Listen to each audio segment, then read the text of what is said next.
मुसलमान हर कुछ बर्दाश्त कर सकता है, लेकिन नबी की शान में अदना सी भी गुस्ताखी बर्दाश्त नहीं कर सकता। सलाम दोस्तों, आप देख रहे हैं हिंदुस्तानी मीडिया। मैं आपके साथ शाहिद कामरान। अभी हमारी टीम मौजूद है मधुबनी शहर हेडक्वार्टर के बलुआ में, जहां मधुबनी के दानिशवरान की एक मीटिंग हो रही है और यह मीटिंग गुस्ताख नबी नूपुर शर्मा के ख़िलाफ़ है। लोगों में काफ़ी नाराज़गी है। इस मीटिंग में ये फ़ैसला लिया गया है कि 19 तारीख जो इतवार है उस दिन एक एहतजाज किया जाएगा। एहतजाज खामोश होकर करना है या फिर प्रोटेस्ट निकाल कर करना है। इसके लिए एसडीओ जो मधुबनी के एसडीओ हैं उनसे मिलकर परमिशन लिया जाएगा।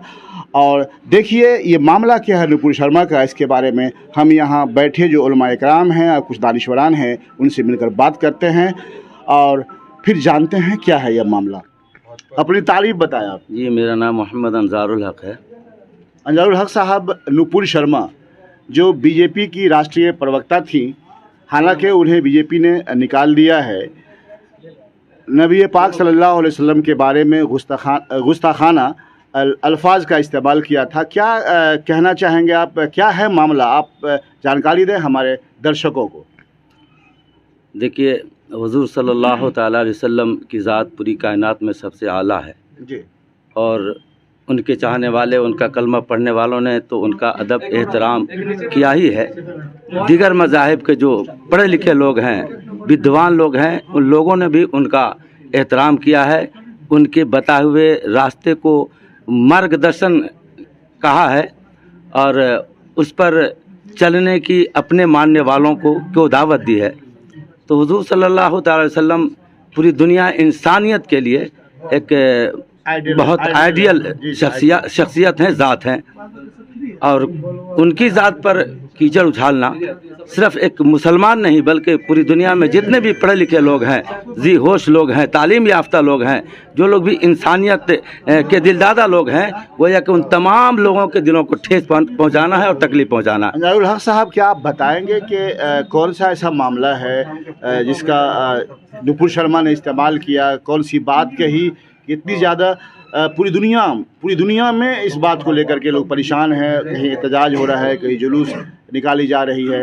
कौन सी ऐसी बात थी नबी पाक? देखिए, जहाँ तक बात है आपका सवाल है, उस सवाल को तो दरकिनार कीजिए। जी जी। हुजूर की शान में अगर किसी ने अदना से भी गुस्ताखी कर दी तो मुसलमान उसे बर्दाश्त नहीं करेगा, समझ गए ना? जी जी। और वो अपने नबी की ज़ात और शख्सियत की दिफा के लिए वो सड़कों पर उतरेगा, समझ गए कि नहीं? मुजाहरे करेगा, क्योंकि मुसलमान हर कुछ बर्दाश्त कर सकता है, लेकिन नबी की शान में अदना सी भी गुस्ताखी बर्दाश्त नहीं कर सकता। शुक्रिया आपका। मोहम्मद शकील हुआ। शकील साहब, क्या है मामला? ये नूपुर शर्मा वाला जो मामला है, क्या मामला है आखिर? क्यों इस पे लोग देखते हैं कि बहुत मुश्तैल है, नाराज़गी ज़्यादा है? नूपुर बेशर्मा जिस काम को अंजाम दिया है, उस काम से, उसकी जुमले से आलम इस्लाम का हर मुसलमान मर्द औरत गमज़दा है और उसका इज़हार अफसोस कर रहा है। उस नबी मोहतरम सल्लल्लाहु अलैहि वसल्लम की शान में गुस्ताखी किया है, जिनकी ज़ात बेमिसाल और लाजवाब है और सारी कायनात के लोगों के लिए वो एक आइडियल है, एक रहनुमा है, जिनके राह मिसल पर चलने के बाद इंसान एक फ़ाइज़ुल मराम होता है और मनसब इंसानियत पर फाइज होता है। शकील साहब, नबी पाक सल्लल्लाहु अलैहि वसल्लम के जो ये हज़रत आयशा रज़ियल्लाहु ताला अन्हा की कहानी पर थोड़ा सा आप देखिए, तफसील से जानकारी दें। मैं बताना ये चाहता हूँ कि नबी अलैहिस्सलातु वस्सलाम की अहादीस नबिया जो मरवी हैं, सबसे ज़्यादा मरवी मर्दों में सरकार हज़रत अबू हुरैरा रज़ियल्लाहु ताला अन्हु से और औरतों में सैयदा आयशा सिद्दीक़ा रज़ियल्लाहु ताला अन्हा से। ये लोग कमेंट करते हैं कि सैयदा आयशा का निकाह जब हुआ तो 9 साल उनकी उम्र शरीफ थी। हालांकि मुख्तलिफ़ रवायत है, बुखारी की रवायत है कि 19 साल, एक रवायत 15 साल, एक 9 साल भी है। मैं आपको बताता हूँ, आज भी 9 साल की उम्र में लड़की बालिगा हो जाती है। रही बात कि सैयद हुज़ूर नबी अलैहिस्सलातु वस्सलाम ने 11 शादियाँ फरमाई, उनके भी बेशुमार असरार व रमूज़ हैं। नबी अलैहिस्सलाम की ज़ाहिरी ज़िंदगी को बताने के लिए हज़रत अबू बकर, हज़रत उमर फ़ारूक, उस्मान गनी, मौला अली 1 लाख कमोबेश सहाबा इकराम की जमात थी जो ज़ाहिरी ज़िंदगी को बताए और हम तक पहुँची, उनकी बातें हदीस पहुँची, उनके आमाल सालिहा पहुँचे। आज उनकी ज़िंदगी पर अमल करके हम लोग एक कामयाब इंसान बने अल्हम्दुलिल्लाह। और अंदरूनी ज़िंदगी जो एक मियाँ बीवी वाली ज़िंदगी होती है, तो नबी अलैहिस्सलाम ने जो 11 शादियाँ फरमाई, एक शादी तो आप ये भी देखें कि हुजूर की उम्र शरीफ 25 साल है, लेकिन हज़रत खदीजा कुबरा रज़ियल्लाहु ताला अन्हा से जो निकाह फरमाया आपकी तीसरी शादी है, जहां आपने देखा कि एक कम उम्र वाली हज़रत सैयदा आयशा से आपका निकाह हुआ, वहाँ ज़्यादा उम्र वाली से भी तो आपने निकाह फरमाया। हुजूर ने पैगाम दिया, अगर सिर्फ एक से आप निकाह फरमाते तो आप बताएं कि हज़रत खदीजा कुबरा रज़ियल्लाहु ताला अन्हा अंदरूनी ज़िंदगी को पूरी तरह पर नहीं बयान कर पाते, मगर आपने हज़रत उम्म मैमुना से भी निकाह फरमाया, हज़रत उम्म सलमा से भी निकाह फरमाया, हज़रत जुवेरिया से भी निकाह फरमाया। यानी ज़िंदगी का कुछ हिस्सा अगर हज़रत खदीजा कुबरा भूल जाए तो हज़रत मैमुना बता दे, हज़रत मैमुना भूल जाए तो हज़रत जुवेरिया बता दे, हज़रत ज़ैनब बिन जहश बता दे, हजश बता दे, फिर हज़रत सैयदा आयशा से निकाह फरमाया। इसमें मुहद्दिसीन इकराम ने कई वजूहात, कई हिकमतें बताई है। उनमें से एक हिकमत यह है कि देखिए कम उम्र वाली या कम उम्र वाला शख्स बहुत ज़हीन व फ़तीन होता है। हुजूर की आखिरी बीवी उम्मुल मोमिनीन सैयदा तैयबा ताहिरा आयशा सिद्दीक़ा रज़ियल्लाहु ताला अन्हा है। और जितनी अहादीस औरतों में मरवी है, सबसे ज़्यादा मरवी हदीस जिनसे मरवी वो सैयदा आयशा सिद्दीक़ा रज़ियल्लाहु ताला अन्हा है। आप बताएं, अगर आप उनसे निकाह नहीं होता तो फिर हम तक जो अहादीस मरवी है, प्यारी प्यारी अहादीस है, जिन अहादीस पर अमल करके औरतें भी कामयाब हैं, मर्द भी कामयाब है, उन अहादीस पर अमल करके और सारा ज़माना, सारी दुनिया जो है एक कामयाबी की राह तय कर चुका है। इसलिए सैयदा आयशा के निकाह पर बहुत सारे असरार व रुमूज़ है, बहुत सारी हिकमतें हैं और वो अल्लाह के महबूब थे। उनके निकाह पर या सैयदा आयशा के ज़ात बाबरकात पर अंगुश नुमाई करना इंडिया के तमाम मुसलमानों और दुनिया के तमाम मुसलमानों को ठेस पहुंचाना है। बादहू एक किसी के एक धर्म वाले के एक अजीम ज़ात पर हमला करके आपस में भेदभाव और अमन व शांति को दूर करने का ये मिजाज देता है। मोहम्मद शाहजहां अंसारी।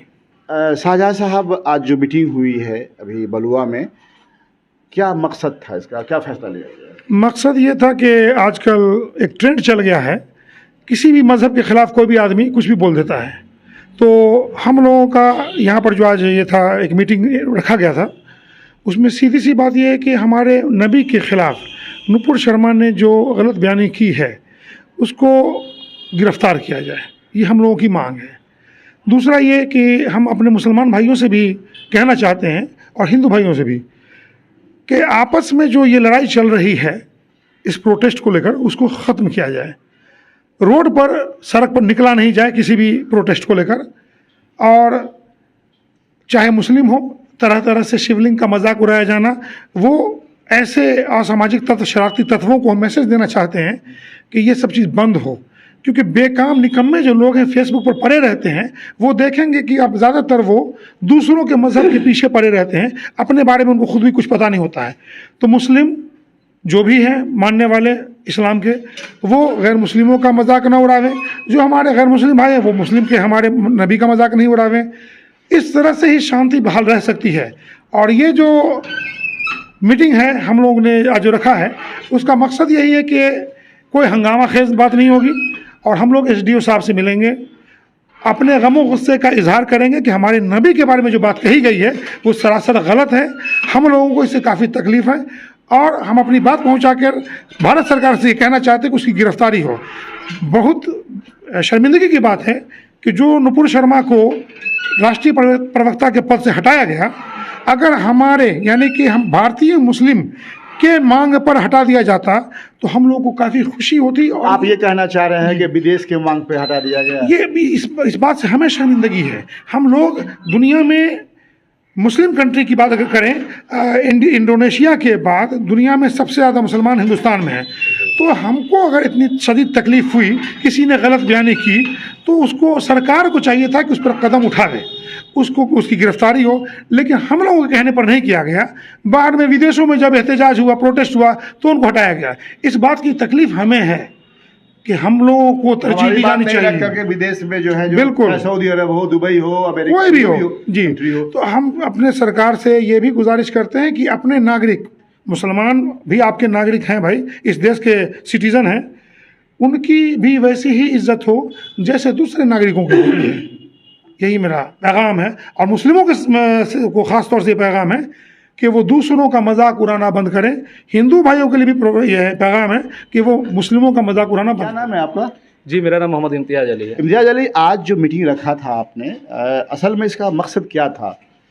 आज का मीटिंग का मकसद बस यही था कि हम लोग हमारे पैगंबर के ख़िलाफ़ में जो अमर्यादा टिप्पणी की है नुपुर शर्मा, उसके एहतजाज के लिए हम लोग बैठक किए थे कि उसके लिए हम लोग विरोध दर्ज करवाए मधुबनी जिला स्तर पर जिला प्रशासन के पास जाकर विरोध दर्ज करवाना चाहते हैं। तो उसके लिए हम शहर के सभी बुद्धिजीवी लोग और ख़ास लोग को बुलाए थे, आम लोग को भी बुलाए थे और सबसे मशवरा करके यही चीज़ करना चाहते हैं कि एहतजाज हम लोग किस तरह करें। तो यहाँ एहतजाज करने का बात हुआ है कि एहतजाज हम लोग करें, लेकिन सड़क पर उतर कर ना करें। हम लोग अनुमंडल पदाधिकारी महोदय से जाकर आज 12 बजे मिलकर अनुमति लेंगे कि हम लोग इस एहतजाज को, विरोध प्रदर्शन को सुरिहाय स्कूल पे जमा होकर शांतिपूर्ण तरीक़ा से और उनके द्वारा प्रतिनियुक्त मजिस्ट्रेट को बुलाकर अपना ज्ञापन देकर इस विरोध को दर्ज करवाएं। आप एक चीज़ जानते हैं कि जब भी कोई जुलूस या फिर विरोध की बात आती है तो खास करके देखा जाता है कि कुछ लोग जो आज भी शरारती तत्व है और वो हर कौम, हर जाति, हर बिरादरी में है, तो कुछ लोग जो है ऐसा शैतानियत उसमें पैदा कर देता है कि एक बवाल पैदा हो जाता है, बदनाम हो जाती है, मुसलमान कौम भी बदनाम हो जाती है। उसके लिए क्या करेंगे आप? इस सारे हालात से हम देखें, अभी वाकिफ़ है हम, और देखें इसी वजह से हम लोग फैसला लिए हैं कि हम लोग रोड पर उतरकर प्रदर्शन ना करें। हम लोग एक शांतिपूर्ण प्रदर्शन एक जगह जमा होकर, जो सुरिहाय स्कूल सब लोगों ने बताया कि सुरिहाय स्कूल ठीक रहेगा, तो वहाँ पर जमा होंगे और SDO साहब से रिक्वेस्ट करेंगे कि आप खुद अपना मजिस्ट्रेट को यहाँ प्रतिनियुक्त कर दें और हम लोग उनको ज्ञापन देंगे और ज्ञापन देकर अपना विरोध दर्ज नुपुर शर्मा के खिलाफ करवाएंगे। हिंदुस्तानी मीडिया भी सलाह देना चाहती है आपको, अगर आप इस तरह की मीटिंग होती है तो आप कुछ लोगों को भी तैनात रखें जो ऐसे लोगों पर निगाह रखें जो शरारती तत्व हो, ताकि किसी भी तरह का भगदड़ या कोई परेशानी नहीं हो। शुक्रिया आपका। अकील अहमद, आज जो मीटिंग हुई है बलुआ में, इसमें क्या फैसला लिया गया? सबसे पहले तो मैं हिंदुस्तानी मीडिया का शुक्रिया अदा करना चाहता हूँ। हम लोगों का फ़ैसला ये हुआ है कि हम लोग SDO साहब के पास जाएंगे और जो गुस्ताखे नबी हुआ है नुपुर शर्मा और नवीन जिंदल के ख़िलाफ़, उसके गिरफ्तारी के लिए हम लोग आवेदन देंगे। अगर जुलूस का परमिशन देते हैं, अगर नहीं मिला तो हम लोग श्री हाई स्कूल मैदान में इकट्ठा होकर के और काला बंडी लगा करके हम लोग इसका एहतजाज करेंगे। हाँ, नाराज़गी का इजहार करेंगे। हमारा देश भारत, यहाँ हर कौम के लोग रहते हैं और किसी भी सबको अपने अपने धर्म को लेकर के चलने का हक है। किसी भी धर्म पे हमारा इस्लाम ये नहीं बोलता कि किसी भी धर्म का मजाक उड़ाओ, और ना कि हिंदू धर्म के लोग बोलते हैं कि इस्लाम का मजाक उड़ाओ। हम लोग भारत देश में रहते हैं और एकता की मिसाल पेश करता है ये देश। इसलिए उम्मीद करते हैं कि सरकार हम लोगों की बात को सुने और नुपुर शर्मा की गिरफ्तारी हो। शुक्रिया आपका। आप हमारे YouTube चैनल हिंदुस्तानी मीडिया को सब्सक्राइब करें। अगर आप Facebook पे हैं तो हमारे पेज को लाइक करें, जिसका लिंक डिस्क्रिप्शन में है।